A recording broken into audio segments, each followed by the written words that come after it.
नहमदुहु व नुसल्ली व नुसल्लिमु अला रसूलिहिल करीम अम्मा बाद फ़अऊज़ु बिल्लाहि मिनश शैतानिर रजीम बिस्मिल्लाहिर रहमानिर रहीम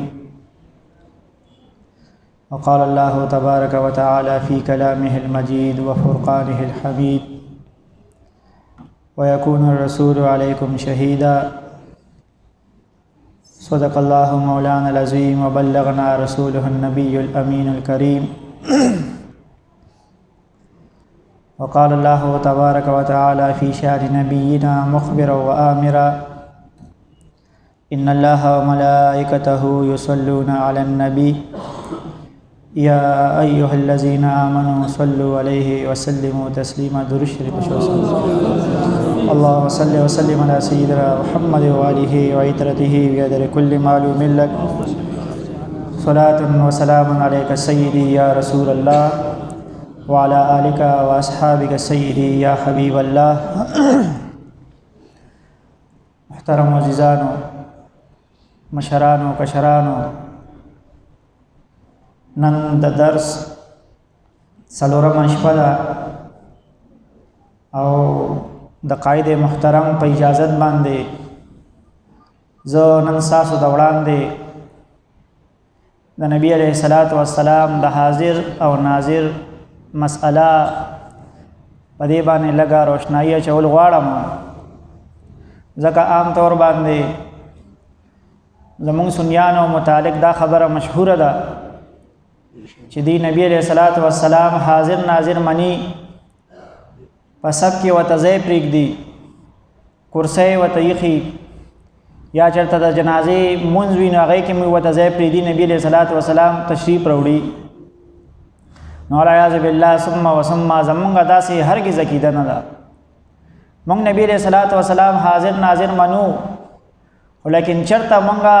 पसब की दागुई दा पारज़े न प्रीदू मंगा चरता सब की दागुई दा पारा कुर्से नकदू बल्कि पदी पूरा पाकिस्तान के ना पदी पूरा दुनिया के ओगोरे सोंग दा मसलक अहले सुन्नत व जमाअत सर ताल्लुक़ साथी और द नबी अलैहिस्सलातु वस्सलाम द हाजिर और नाजिर द अक़ीदी न खबर हुई आगा बचरता पसब के जे पे न दी आगा बचरता बजनाजा के जे पे न दी द नबी अलैहिस्सलातु वस्सलाम द बरदादा दी खल्क़ महज़ यो इफ्तिरादा यो दरूग दी ज़मुंग द सुनियानो मुतालिक ज़मुंग द मसलक मुतालिक यो प्रोपेगंडा दी खल्क़ मशहूर करे दा और द हक़ी वजम दादा कि सोना दलाइल द हाजिर और नाजिर मसले मुतालिक नसो की चिन्ह मनी अगद दी दलाइल और जवाब नशिकुल अगदा से प्रोपेगंडे कही आगा बदा से दरोग पैदा वही द खल्क़ पजलून के बा यो नफ़रत पैदा वही यो नफ़रत ब पैदा कही द सुनियानो मुतालिक नपदी बानज़म मुख्तसर अल्फाज के एहसास दौड़ान ने वजाहत को माँ उलटूल नौड़ान दे दा खबर याद के हाजिर और नाजिर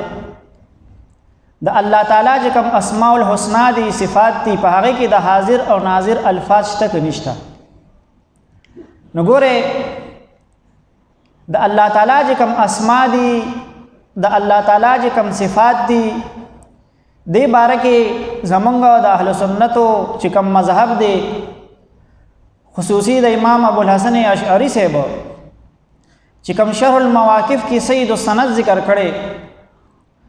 और द ख़ियाली पा हाशिया बांधे अब्दुल हकीम सियालकोटी से चिदा द इमाम रब्बानी रहमहुल्लाह हम असर शख्सियत हो द मुबारकम जिकम दे दगा द अहले सुन्नत दा मज़हब ज़िक्र करे फरमाई द अल्लाह ताला जिकम अस्मा दी सिफ़ात ती दा दो किस्म दिखा पसो किस्म दी दो किस्म दी यो द अल्लाह ताला हगा अस्मा दी चहा आलाम दी आलाम मतलब नमूना दी लका पतास की द हर यो कस पर यो नुम मुख्तस थे कना द अल्लाह ताला यो किस्म दसी अस्मा दी चहा द अल्लाह ताला द पर नमूना दी आलाम दी और द आलाम मुतालिक द अहले सुन्नत मज़हब दा दे ची पा हर लुगत की द ज़ात बारी ताला द पारा यो आलम यो नुम वज़ा शवे दे लका पा लुगत अरबी की इसमें जलालत अल्लाह वज़ा शवे दे पा लुगत फ़ारसी की खुदाए वज़ा शवे दे पा लुगत फ़ारसी की खुदाए वज़ा शवे दे यो किस्म दा सिफ़ात ती अस्मा दी द अल्लाह ताला द्वेम किस्म द अल्लाह ताला हगा अस्मा दी द अल्लाह ताला हगा सिफ़ात ती चागद अस्माए मुश्तक़ों पर सूरत की ज़िक्र दी یا د افعال په صورت کې ذکر دي. دویم قسم دا قسمه الفاظ دي صفات دي د الله تعالی چې کوم قرآن او سنت کې ذکر دي. نو ګوره اوس د امام ابو الحسن اشعری سے مذهب سره امام ابو الحسن اشعری سے فرمایي دا لومبي قسم چې کوم د الله تعالی اسما دي دا په شریعت باندې موقوف نه دي، دا توقیفی نه دي. توقیفی مطلب موقوف علی شریعت نه دي. هر لغت کې د الله تعالی لپاره یو عالم وضع شوی دی، بس خبره ختمه. خو چې کوم دا دویم قسم صفات دي چې کوم د اسماء مشتقه یا د افعال صورت کې ذکر دي دا توقیفی دي، دا په شریعت باندې موقوف دي او دا مذهب د امام ابو الحسن اشعری صاحب دی. او دین علاوه صاحب د نبراس یو بل خپل خبره لیکلې کو دې ځکه دا چا ذهن ته یو شوبه راشي چې مونږ خو امام ابو منصور ماتوریدی سے پس روان یو او دا مذهب خو د امام ابو الحسن اشعری صاحب دی. نو صاحب د نبراس فرمایي چې کوم د امام ابو الحسن اشعری سے مذهب ذکر شي الته د امام ابو منصور ماتوریدی سے ذکر را نشي، بس مطلق اشاعره ذکر شي، هغه مذهب د ماتوریدیو مرادي. نو چې څنګه دا مذهب د امام ابو الحسن اشعری صاحب دی هم دغه شان دا مذهب د امام ابو منصور ماتوریدی صاحب هم دی چې دا دویم قسم صفات دا په شریعت باندې موقوف دي. مونږ ته شریعت د کوم اسماء او د کوم صفات او اطلاق خو دلې دی، قرآن کې ذکر دی، حدیث کې ذکر دی. مونږ به د هغه اسماء او د هغه صفات او اطلاق په الله تعالی باندې کوو، د خپل ځان نه داس یو اسم یو صفت په نه رالو هغه اطلاق به مونږ په الله باندې کوو. ولی د هغه وجه دا ده اگر که یو اسم یو لفظ هغه به زمونږ په علم کې زمونږ د عقل موافق دغه اطلاق په الله کیږي، خو لیکن د الله تعالی په علم کې او په هغه کې نقص موجودي، هغه کې به د عیب یو شعیبه موجودي. ځکه اهل سنت علما فرمایي چې د الله تعالی دا دویم قسم اسماء دا صفات دا توقیفی دي، دا سری توقیفی دي. اگر که معتزله وی توقیفی نه دي، بهرحال صاحبانو دا د اهل سنت مذهب دی. اوس زه ستاسو د وړاندې یو خبره کول غواړم. قرآن کو څوک د الحمد نه شروع کی تر والناس پورې په دې کې د حاضرون ناظرون دا الفاظ دا د الله په حق کې نه دي استعمال، دا د الله په حق کې نه دي استعمال. یا د الله تعالی چې کوم اسماء صفات 99 مشهور اسماء الحسنى حدیث کې ذکر دي. اگر کو قاضی ثناء اللہ پانی پتی سے فرمائی دا اللہ تعالی اسماء صفات چې کوم دي دا لا متناهی دي، غیر محدود دي، غیر متناهی دي، انتها او حد مونږ ته نه دي معلوم. خدا 99 اسماء او صفات مونږ ته په حدیثو کې مذکور دي، د دې ذکر شته. په دغه 99 اسماء او صفاتو کې د حاضرون لفظ نشته، د ناظرون لفظ پکې نشته. نو پته لګي چې حاضر او ناظر دا د خالق صفت نه دي، دا د خالق صفت نه دي. او کو سو کوئی چې یاره دا د خالق صفت ته نو بس فعلیه البیان او د خی مونږ ته مونږ مسره دا خبره سکو تسلیم کو. نو چې دا د خالق صفت نشو نو پته لګي د چا صفت ته، دا د مخلوق صفت ته. په دې خبره باندې پوښه کنه جی. البته دې چې زه اوبره خبره ارس کول غواړم د مجلس کې صاحب محترم تشریف فرما دي یا طلبا دي. ګوره د الله تعالی بعضی اسماء دا سری لکه واجب والا، قدیم والا، د دې ذکر قرآن او سنت کې نشته، قرآن او سنت کې نشته. خو بیا مونږ الله تعالی ته واجب ذات وایو، مونږ وایو واجب الوجود ذات الله تعالی دی. مونږ الله تعالی ته قدیم وایو.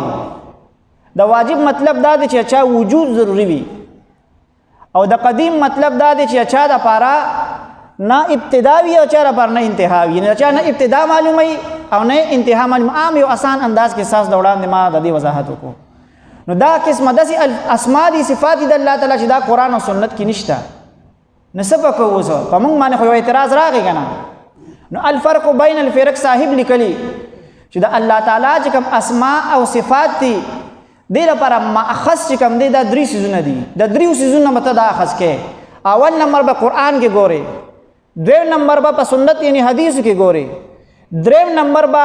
بعضی اسماء صفات داسې چې په هغې باندې د امت د علماو اجماعي پوهیږئ په خبره باندې. نو دا واجب او قدیم اگر که قرآن کې نشته، اگر که حدیث کې نشته، خو شرح العقائد کې په علامه تفتزانی رحم الله اجماع نقل کړي چې دا د امت د علماو اجماع ده په دې خبره باندې چې د الله تعالی ذات دا واجب ذات دی او قدیم ذات دی. نو ګوره د اهل سنت او د ائمو مطابق واجب او قدیم دا د الله تعالی صفات او ماخذ څه شو ماخذ ته دغه اجماع امت شو یو خبره بل خبره اساس د وړاندې دا ارز کول غواړم چې مونږ نبی علیہ الصلوۃ والسلام حاضر ناظر منو دا خو د خالق صفت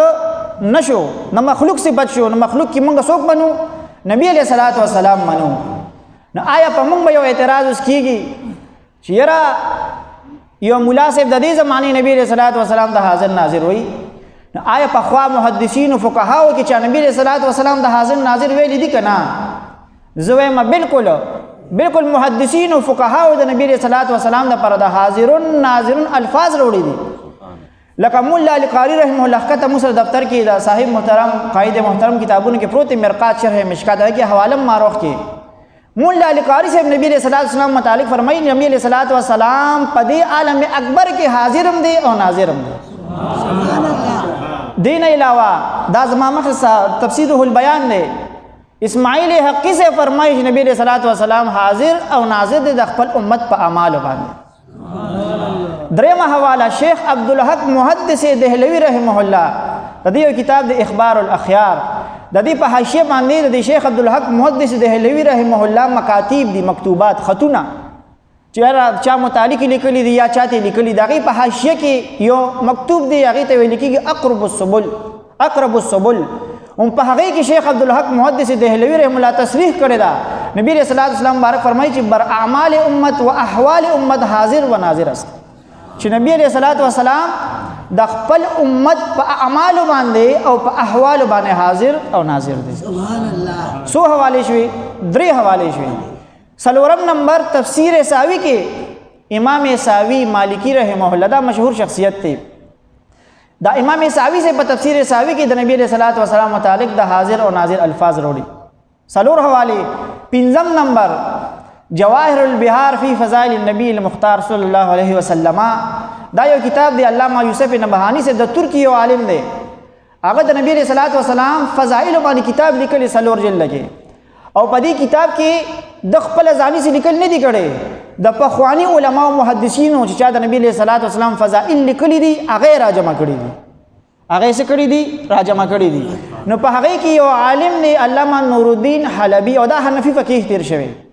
دو مستقل رساله ده په دې خبره باندې چې نبی رسول الله صلی الله علیه وسلم حاضر ناظر دی مستقل رساله هغه په دغه جواهر البحار کتاب کې موجود ده دین علاوه پنځمه حواله علامہ زرقانی چې کوم د المواهب اللدنیه شارح دی د مبارک چې کوم دی په دغه شرح زرقانی کې د نبی صلی الله علیه وسلم متعلق د حاضر او ناظر الفاظ وروړي دي او بلکې داسې الفاظ لیکلي دي چې لانه حاضر وناظر علی امته واحواله نبی علیہ الصلوۃ والسلام د امت په خپل امت باندې او د خپل امت په احوال باندې حاضر او ناظر دي نو ګوره دا عقیده موږ ته د خپل اسلافنا را روانه ده زمونږه موږ باندې دا اعتراض لهدا څوک نه کوي چې موږ د حاضر او ناظر دا صفت چې کوم دی دا د نبی علیہ الصلوۃ والسلام لپاره وضع کړی دی گویا چې دا زمونږ یو اختراعي عقیده نه بلکې دا عقیده موږ د خپل مشران را روانه ده دا عقیده موږ د فقهای احناف را روانه ده دا عقیده چې کوم دی موږ د محدثینو نه را روانه اوس چې حاضر ناظر نبی علیہ الصلوۃ والسلام دی نو زمون د حاضر او ناظر عقیده څه مطلب دی ځکه ډیر خلک د سری چې هغه د حاضر ناظر نوم خو اخلي خو پويږي پنا بعض خلک په تیارې کې پراته دي هغه وای بس یو صاحب بیان میں اوریدو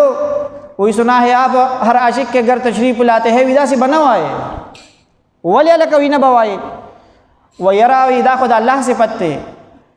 او دا خو چې کوم دین علی اعوذ بالله افراط ته لکه بالکل هغه خبره بل طرف ته وباسه لکه نه نمای دی غریب ته ګناه نشته خیر دا غریب دي چې خبر نه دی نه د حاضر ناظر پکې ده پويږي ګوره حاضر ناظر عقیدی درې شق دي ښا سو شق دي درې بل فاز دیگر داسې وای د حاضر ناظر عقیدی درې صورتونه دي سو صورت دي اول صورت د حاضر ناظر عقیده دا دی چې نبی رسول الله والسلام جسد اطهر په مدینه منوره کې خپل روزه مبارک موجود دی خو نظر په کل کائنات باندې موجود دی د خپل امت د اعمال او د احوال څخه مشاهده کوي د خپل امت د اعمال او د احوال معاینه کوي ګوري ویني چې زما د امتی دی وخت کې څه کوي یو صورت د حاضر ناظر د عقیده دا دی دویم صورت د حاضر ناظر د عقیدې دا دی چې نبی علیہ الصلوۃ والسلام صورت مثالی لحاظ سره چرته وغواړي نو حاضرې دی شي، پاک مجلس ته حاضرې دی شي. یا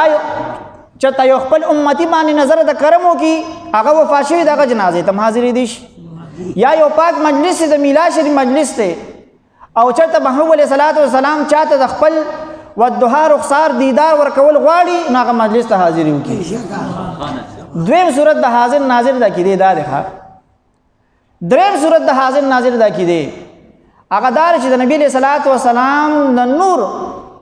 د نور محمدی جلوه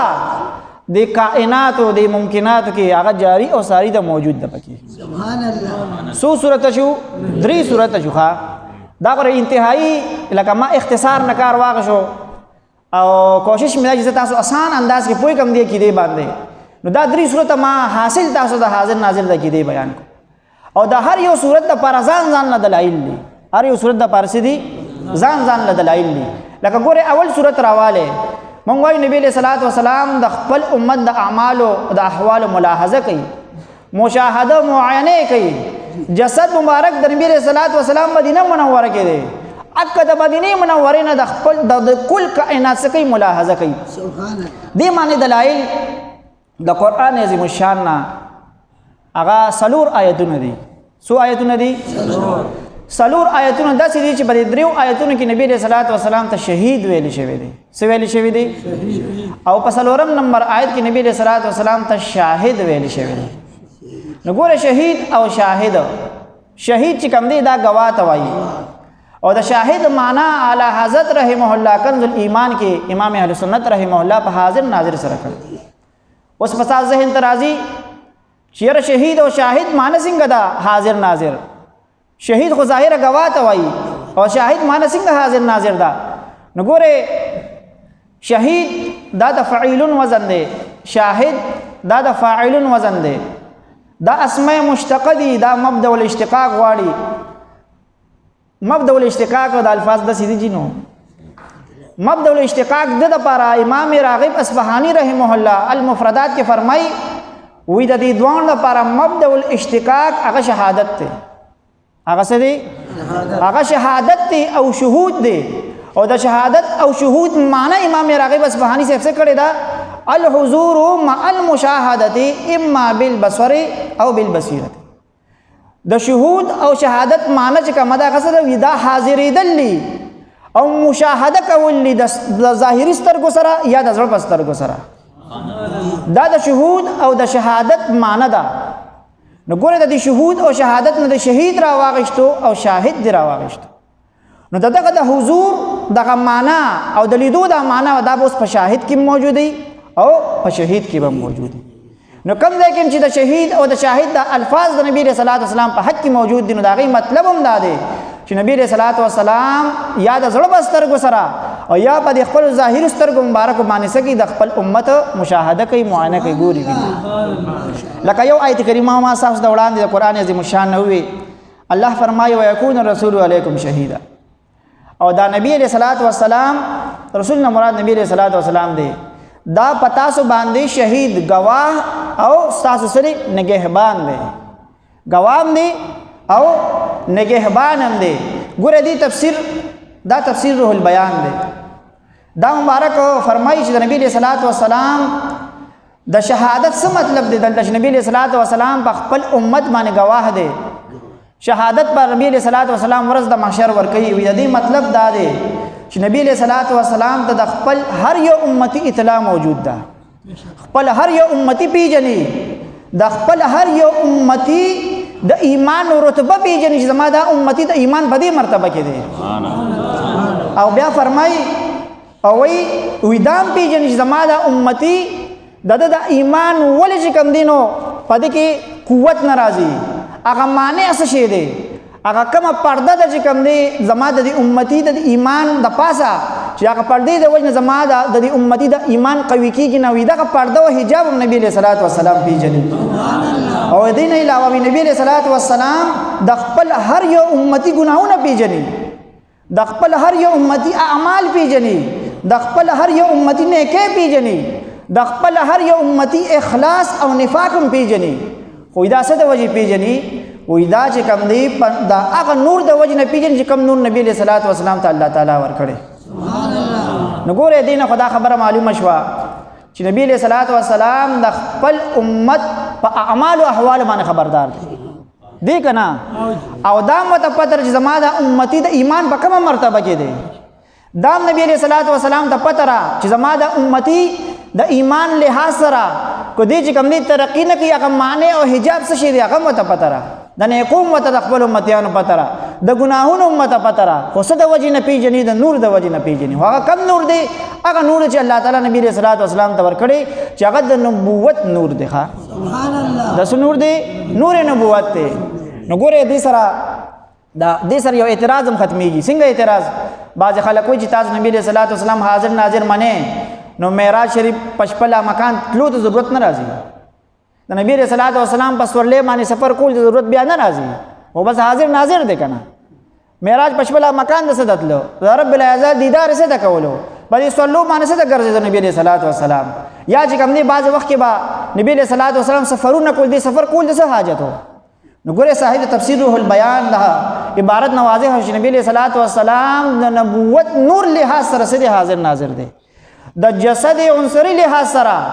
بشری لحاظ سره حاضر ناظر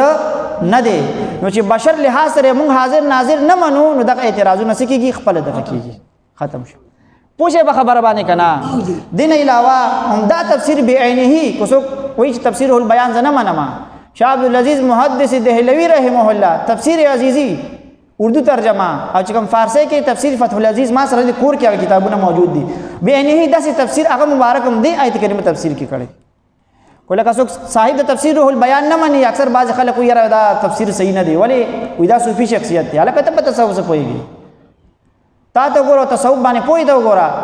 مقالات کوثری علامہ زاهد کوثری د ترکی استنبول یو عالم تیر شوی دا حالات سے نفس راغلی دی تقریبا د حالت سے حیات کې او خزوان او بیروس وفات شوی هغه مقالات کې فرمایي او اسماعیل حقی رحمه الله مفسرین کې ځان ته اوچت شان دی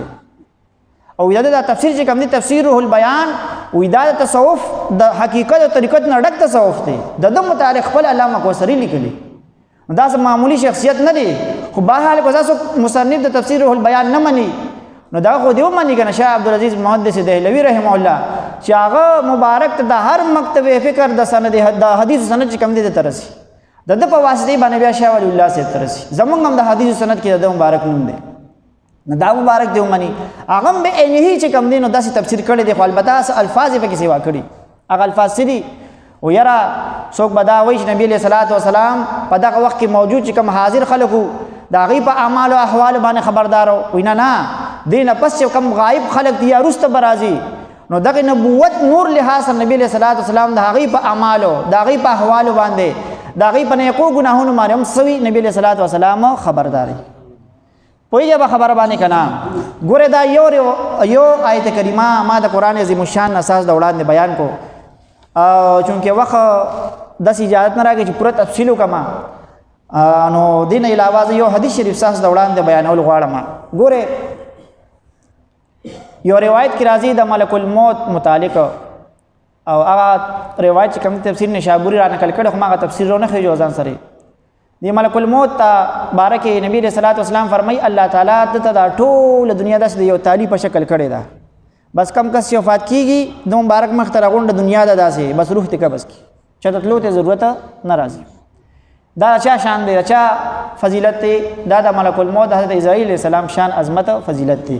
خراشه صاحبانو زمونږ د نبی رسول الله والسلام شان عظمت سره عبد الله بن عمر سے روایت دی او دا کنز الامال له یو لسم جز دی عبد الله بن عمر سے فرمای و ان نبی رسول الله والسلام نے نقل کړي چې نبی اسلام فرمای ان الله تعالی قد رفع علی الدنيا فانا انظر الیها والى ما هو کائن فیها الى یوم القیامت وی الله تعالی دا غونډه دنیا ما ته روچته کړي دا غونډه دنیا ما ته روچته کړي دا او نبی رسول الله والسلام فرمای زدی دنیا ته ګورم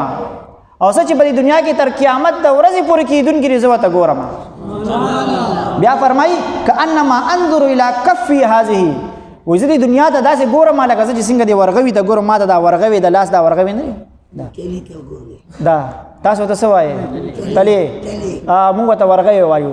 او دې تلې ته وي زه ګورم او زه دې دنیا ته داسې ګورم الله تعالی ما ته دا دنیا داسې روچته کړې ده نو ګوره د اسرائیل علیه السلام او د نبي علیه السلام شان عظمت کې فرق هم معلومیږي د لاس دا تلې وړوکې وي که نه تال وړوکې وي تلې وړوکې که نه وسعت پسې کې موجود دي تال کې موجود دي نو ګوره پته لګي الله تعالی د اسرائیل علیه السلام په نسبت د دنیا زیاته رامخکې کړې ده چا د نبي علیه السلام ځکه تال کې وسعت موجود دي او لاس تلې کې خو نشته بس دغه شان ته ورته ګوري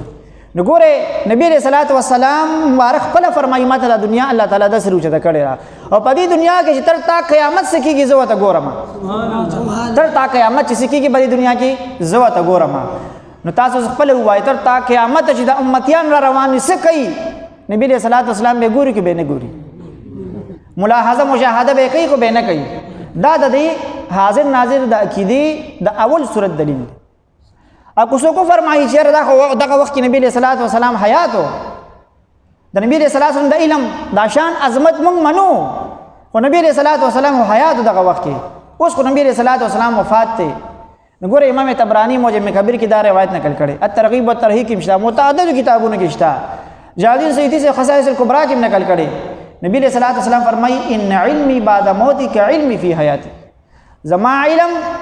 بعد الوفات دس دے لکا زما علم جسنگ زما پا حیات کیو لکا دا نبی علیہ السلام وصال سر دا نبی علیہ السلام علم کی سفرک نہیں راغلے چی گویا دا نبی علیہ السلام علم مکم شی العاذ باللہ پا حیات کے مشاہدہ ملاحظہ کولا دا خپل امت دا اعمال دا احوالو خپل امت لیدو او گویا چې اوس وصالو فرمایي نو اوس خپل امت نه ګوري زمونږ اوس زما خو په دې عقیدې متعلق دا ایمان یقین چې دې وخت کې هم نبی علیہ السلام زمونږ دا مجلس ملاحظه کوي ګوري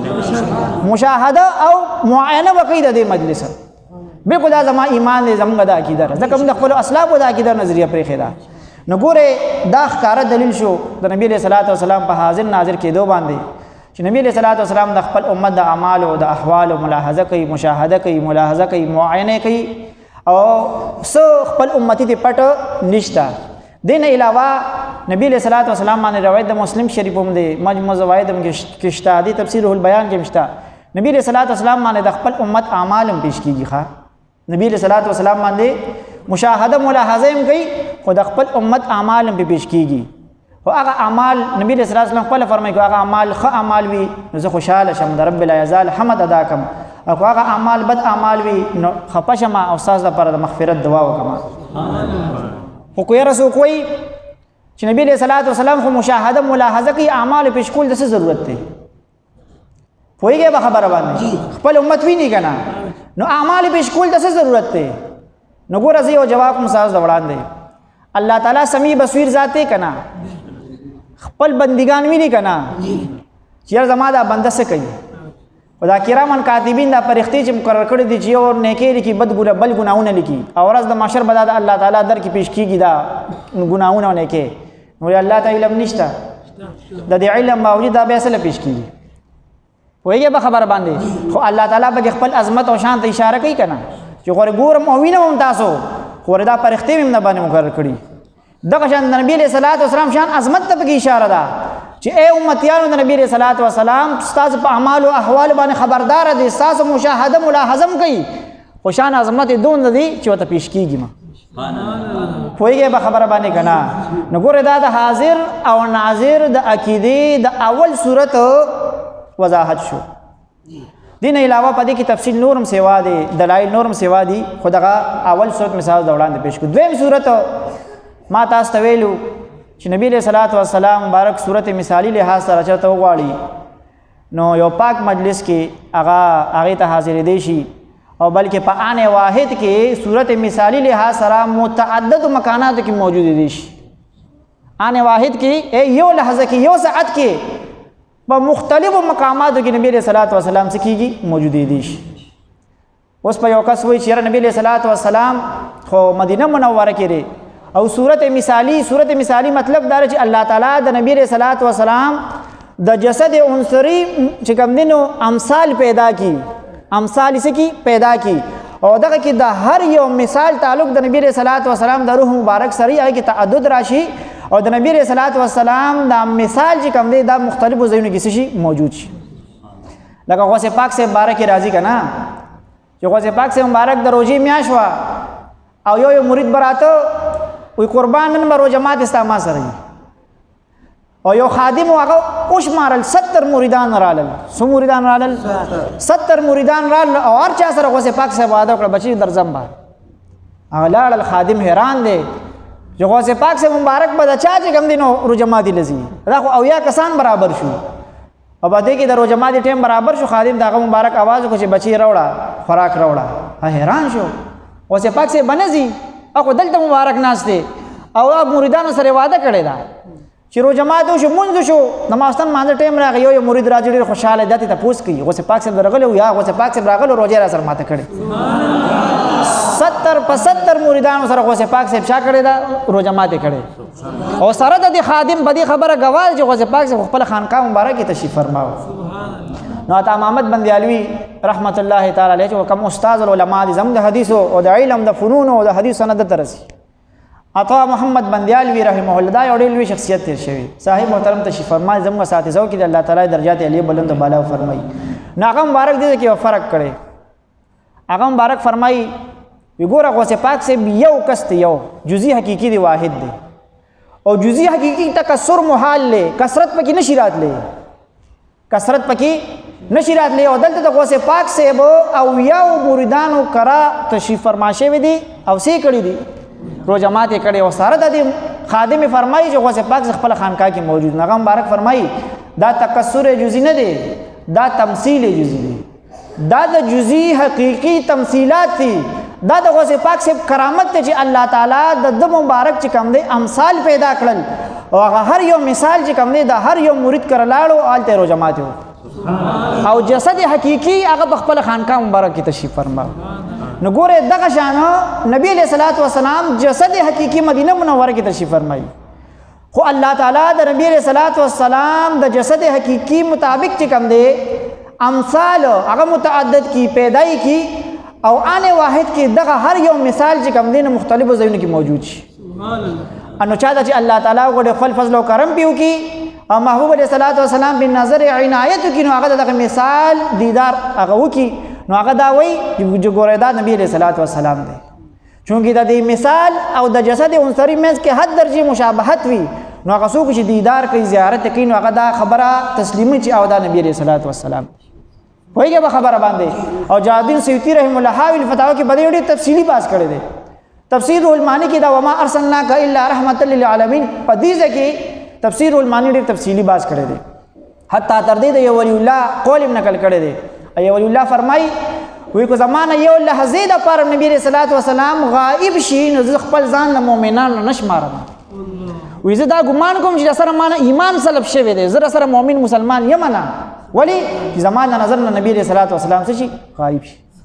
وایي به خبره باندې کنا نو جادی سیدی سے بیا یو مثال ور کوي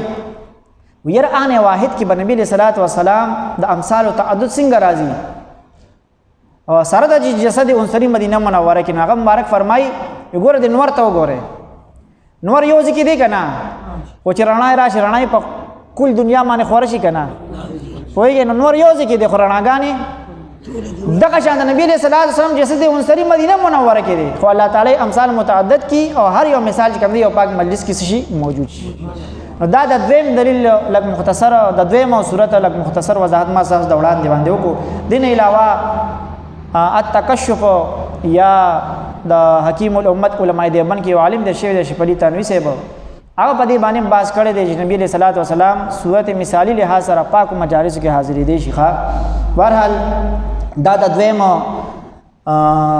صورت اساس د وړاندې لږ مختلف وضاحت ما وکړو دین علاوه دریم یو صورت ما چې تاسو ته ویلو چې نبی علیہ الصلوۃ والسلام چې کوم دی د نور محمدی د نور مبارک جلوه هغه کائنات او ممکنات کې جاری او ساری ده د دې څه مطلب دی د دې لپاره مستدل هغه روایت د مصنف عبدالرزاق دی اگر کو مصنف عبدالرزاق کې نه سبدار روایت نشته او د مصنف عبدالرزاق جلد اول هغه مفقود نه ملاویږي باقي کې سر کې کتاب الایمان دی باقي کې دا روایت شته او نن سبا هغه جزء اول د عربو یو عالم چې کوم دی هغه شایع کړی دی الجزء الاول من مصنف عبد الرزاق هغه دا چې کوم دی شایع کړ دي ځان نه مستقل هغه کې دا روایت شته. اگر روایت سره حضرت جابر رضی الله تعالی عنہ راغی نبی رسول الله صلی الله علیه وسلم ته پوښتنه کوي قربان الله تعالی د ټولو اشیاء اول څه پیدا کړی؟ نبی رسول الله صلی الله علیه وسلم ته فرمایي دا روایت هغه الفاظ درځي ان الله خلق قبل الاشیاء نور نبیک من نوره. اے جابر رضی الله تعالی عنہ الله تعالی د ټول نه اشیاء نه وړاندې ستاسو د نبی نور پیدا کړی دی. ګوره دغه روایت طویل روایت دی. نبی رسول الله صلی الله علیه وسلم بیا فرمایي الله تعالی دا نور په څلورو حصو باندې بیا سکو تقسیم کو. په څلورو حصو باندې تقسیم کو. د یو حصې نه چې کوم دی نو عرش پیدا کو، د یو حصې د لوح پیدا کو، د یو نه قلم پیدا کو. دغه څلورم حصہ بیا چې کوم دی الله تعالی په څلورو حصو باندې مشتمل دغه کو تقسیم کو. د یو نه اسمانونه پیدا کړ، د یو نه ځمکې پیدا کړې. دا سه طویل اوږد روایت دی حتی تر دې چې د نبی رسول الله والسلام دی نور نه الله تعالی دا ټول ممکنات دا سکړل د الله تعالی پیدا کړل. دا ټول کائنات الله تعالی هم دغه نور نه پیدا کړی دی. نو ځکه محدثین فرمایي چې څونه ممکنات دا د نبی رسول الله والسلام د نور نه پیدا دي او په هر ممکن کې په دې کل کائنات کې په هر ممکن کې چې کم شی دی کم ذره ذره د پټول کې د نبی رسول الله والسلام د دغه نور محمدي جلوه صدا دا موجود ده. او په دې باندې تصریح چې کوم دی شیخ عبدالحق محدث دهلوی رحمه الله په مدارج النبوت کې کړی ده. هغه مبارک خو دې هدا پورې تللی چې بعضې عرفا فرمایي بعضې عرفا چې یاره دا مصلي په موس کې په تشهد کې السلام علیک ایها النبي تراشي که نه نو گویا وی دا نبی علیہ الصلوۃ والسلام نور جلوه وی دا خو د کائنات او ممکناتو کې جاری او ساری دا موجود ده پکې وی د دې مصلی ذات کې موجود ده. نو دله پکاره چې دی وخت چې کوم د خطاب دا صيغه ده علیکا دا که ضمیر د مخاطب چې کوم دی نو وی ډېرې د دې نه غافله کېږي نه گویا ډېرې دا تسلیمه چې نبي علیه الصلوۃ والسلام زما مخې ته حاضر هم دی او ناظر دی ما ویني او زه به خپله براه راست سلام پیش کوم. په دې باندې تصریح چا کړې دا شیخ عبدالحق محدث دهلوي رحمت الله تعالی علیه کړی دا ځانو. د نه علاوه په دې باندې نور زیات او ډېر زیات دلایل دي ان شاء الله که بیا ته مکمل وشو بیان به کما. دا چند مختصر وضاحت ما ستاسو د وړاندې د حاضر د ناظر عقیدې کو او ما سر کې یو شعر ویلو سنا ہے آپ ہر عاشق کے گھر تشریف لاتے ہیں میرے گھر میں بھی ہو جائے چراغ یا رسول الله. بعض خلک هغه بیان ماشه یو مولانا سے ورته مې ډېر خپه شو هغه داسې مو وایا کنه ولې ما وایا داسې زه په دې باندې یو حواله تاسو ته وایم. ګوره د شفا شریف قاضي ایاز مالکی صاحب یو روایت نقل کړی دی او دا روایت ډیرو کتابونو کې شته. نبی صلی الله علیه وسلم فرمایي چې کله تاسو کې یو کس خپل کور ته داخل شي او د په کور کې څوک نه نو د په ما باندې سلام وایي. کور کې څوک نشته نو څه دی وکړي په ما باندې سلام وایي. نو دا روایت شفا کې قاضي ایاز مالکی صاحب نقل کړی. نو ګوره د دې شرح مولا علی قاری صاحب کړی. مولا علی قاری شرح شفا کې فرمایي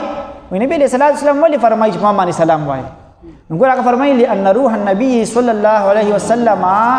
حاضر فی بیوت اهل الاسلام. د نبی صلی الله علیه وسلم روح چې کوم دی د مسلمانانو په کورونو کې حاضر وي موجود وي. ځکه نبی صلی الله علیه وسلم فرمایي په ما باندې سوای سلام وایا. ځکه یو شاعر فرمایي سنا ہے آپ ہر عاشق کے گھر تشریف لاتے ہیں میرے گھر میں بھی ہو جائے چراغ یا رسول الله. نو دا د مولا علی قاری رحمه الله د شفا شریف د قاضي ایاز مالکی چې کوم روایت نقل کړي خو دغه تشریح مطابق دا شعر صحیح شو که نه شو نو دې چې څوک اوس افراط وایي او ناجائز ورته وایي او بلکې دونه غلو چې وي دا د شیعګانو عقیده ده اعوذ بالله نو په انسان نه خفه کېږي. نو موږ تاسو الله تعالی سره عقایدونه وساتي محفوظ. الله تعالی دې موږ تاسو ته چې کوم صراط مستقیم حق لار د پاغي باندې زموږ سره الله تعالی رفتن نصیب کړي. ځکه زوی ما چې کوم اعلی حضرت رحم الله موږ تعلیمات پریخي دي افکار پریخي دي کنه په هغه تعلیمات او افکار باندې کوم دي رفتن پکار دي او کنه دا غنه څوک اخوا دي خوازي دې بخا مخازي کیږي دې به گمراه کیږي لار پریدي او مالی ایل البلاغ من در شریف وای.